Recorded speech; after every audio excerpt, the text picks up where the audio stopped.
প্রিয় অস্ট্রেলিয়া, এখন থেকে প্রতি 2 বছরে একবার বাংলাদেশে আসবেন, ওয়ানডে সিরিজ খেলবেন এবং নাকানি চুবানি খেয়ে সিরিজ হেরে দেশে ফেরত যাবেন।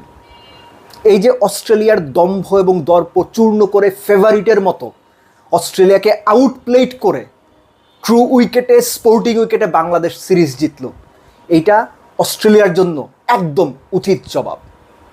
এর সঙ্গে যোগ করে নিন, যদি কোনো কারণে মোসাদ্দেক সৈকত এই পার্টিকুলার দ্বিতীয় ওয়ানডেতে 30-35 রান করে নট আউট থেকে ম্যাচ জিতায় বের হইতেন, মেহেদী মিরাজ হয়তো আজকে রাত্রে ভাত খাইতো না।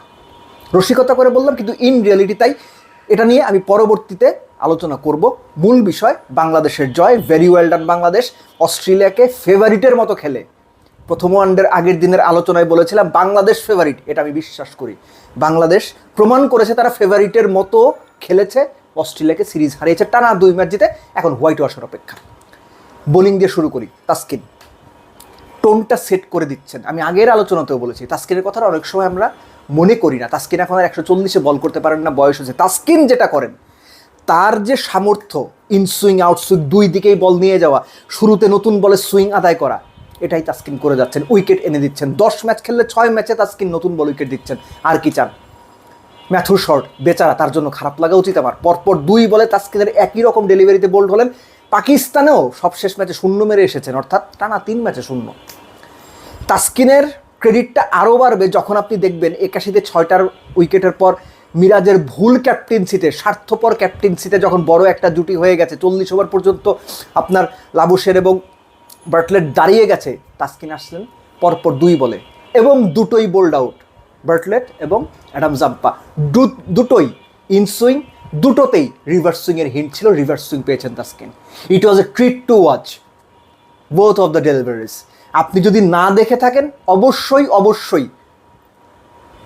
ওই দুটো উইকেট, অ্যাডাম জাম্পাকে বোল্ড এবং বার্টলেটকে বোল্ড, তাসকিন যেভাবে করেছেন দেখবেন। মুস্তাফিজ অ্যাজ ইউজুয়াল তার সিম আপ ডেলিভারি বা নতুন বলে তিনি যেভাবে রিসেন্ট টাইমে পারফর্ম করছেন, অস্ট্রেলিয়ার জবাব দেওয়ার মতো কিছু ছিল না।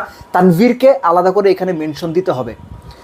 মুস্তাফিজ এবং তাসকিন মিলে যখন অস্ট্রেলিয়াকে মোটামুটি ধসিয়ে দিয়েছেন, আপনারা জানেন 0 রানে 3 উইকেট গিয়েছিল, যেটা অস্ট্রেলিয়ার ক্রিকেট ইতিহাসে কয়বার হয়েছে আমি জানি না। আমি মনে করতে পারি না, প্রায় 30 বছর আমি ক্রিকেট খেলা দেখি, আমি মনে করতে পারি না এরকম ঘটনা। সেখানে একজন স্পিনারের মিডল ওভার্সগুলোতে উইকেট তোলা খুব জরুরি ছিল। দুর্দান্ত এই কাজটা করেছেন তানভীর, তাকে একটা ক্রেডিট দিতেই হবে। তানভীরের কথা কেউ মনে রাখবে না। আমরা তাসকিনের কথা বলবো, আমরা মুস্তাফিজের কথা বলবো, আমরা শান্ত সৌম্যর ব্যাটিংয়ের কথা বলবো, ব্যাটিংয়ে পরে আসছি, কিন্তু তানভীরের ওই উইকেটগুলো খুব ইম্পর্টেন্ট ছিল। এবং যখন উইকেট দাঁড়িয়ে গেছে, পার্টনারশিপ দাঁড়িয়ে গেছে, তখন মিরাজ যা করেছেন, আমি আবারও বলছি, এটা নিয়ে পরে একটা বিশদ আমি ভিডিও করব, সেই আলোচনাতে আমি যেতে চাচ্ছি না। সো অস্ট্রেলিয়া যখন বৃষ্টির কারণে আটকে গেল, এই রানটা আরও বেশি হতে পারতো। বাংলাদেশের টার্গেট গিয়ে দাঁড়ালো 190+, 190-92 রান। আসলে এখনকার যুগের ক্রিকেটে 40-42 ওভারে খুব বড় রান না, স্পেশালি এই ধরনের ট্রু উইকেটে। এটা যদি 200 রান হতো তাও আমি এত কি কথা বলতাম। তানজিদ তামিম 5-এর ওপরে রান রেট চেস করতে নেমেছেন। তিনি যে রান করতে পারছেন না এই সিচুয়েশনগুলোতে, কিংবা ভেঙে পড়ছেন, উইকেট দিয়ে আসছেন, এটা আসলে প্রুভ হয়ে যাচ্ছে, প্রমাণিত সত্য হয়ে যাচ্ছে।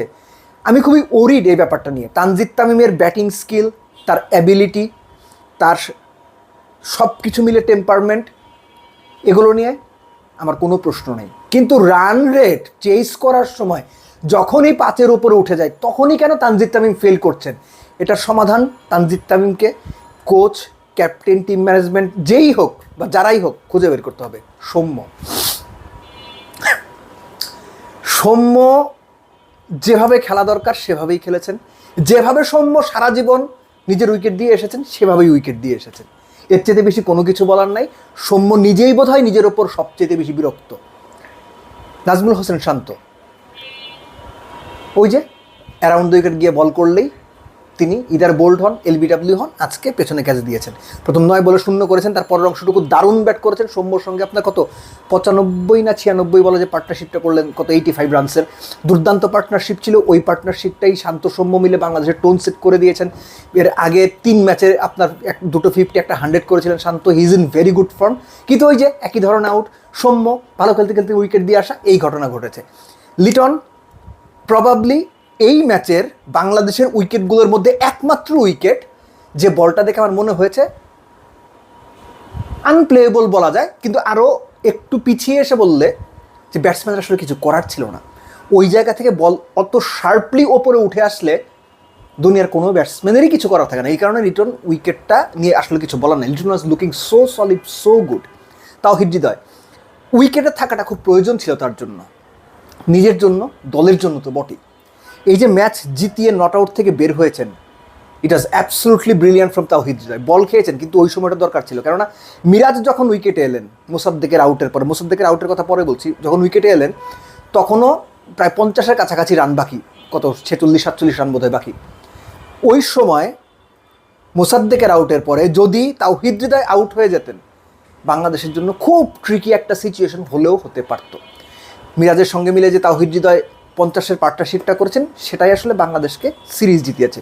মোসাদ্দেক সৈকত, আপনি যদি 30-35 রান করে নট আউট থেকে ম্যাচ জিতে বের হইতেন, মিরাজ আজকে রাত্রে ভাত খাইতো না। আপনি নিশ্চিত থাকেন ভাই, পরপর 2 4 মেরেছেন, ওই ওভারে আবার কেন আপনার ওরকম শটটা খেলতে হবে? আপনি ঢাকা প্রিমিয়ার ডিভিশন ক্রিকেট লিগে এই ধরনের সিচুয়েশন দিনের পর দিন ম্যাচ জিতিয়েছেন, ম্যাচের পর ম্যাচ জিতিয়েছেন।